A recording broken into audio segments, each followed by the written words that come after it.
Hello, this is Zubina Ahmed from Khaleej Times, and in this episode of StarTech, I am having a conversation with the CEO and founder of MAGNiTT, Mr. Philip Bahoshy. Now, MAGNiTT is the largest data venture platform of the MENA startup region.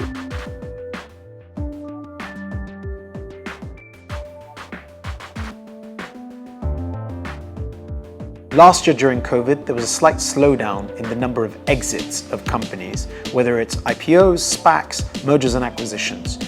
2021, we've seen the return of these exits, and I anticipate that this year will be a record year for companies either being acquired or merged as we see consolidation in the startup ecosystem across the MENA region and as it matures.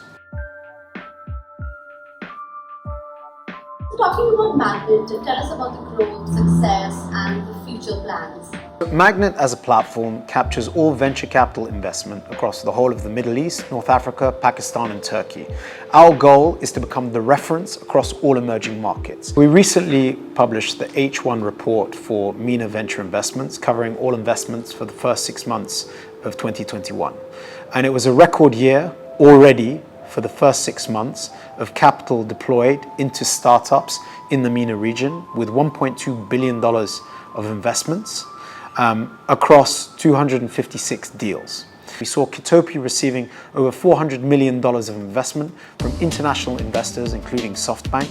So you're really seeing an increased appetite for venture investment in the UAE and the wider MENA region. We see Egypt and Saudi also really growing up in the startup region. What are your comments on that? So I think the UAE has led the way both in the total number of transactions, where they have 26% of all the transactions, as well as about 60% of all the funding. But having said that, the gap between the UAE, Egypt and Saudi Arabia has narrowed.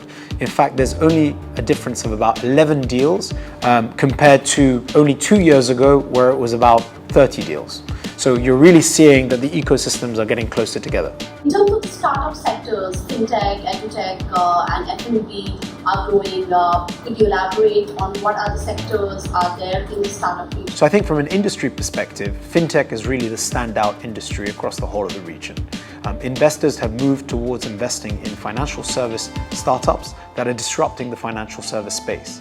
Having said that, when you look at food and beverage, transport and logistics, and even e-commerce, industries that saw increased demand for their products during the COVID environment, investors continue to invest in that space to support startups that are growing and maturing to support the demand for their products.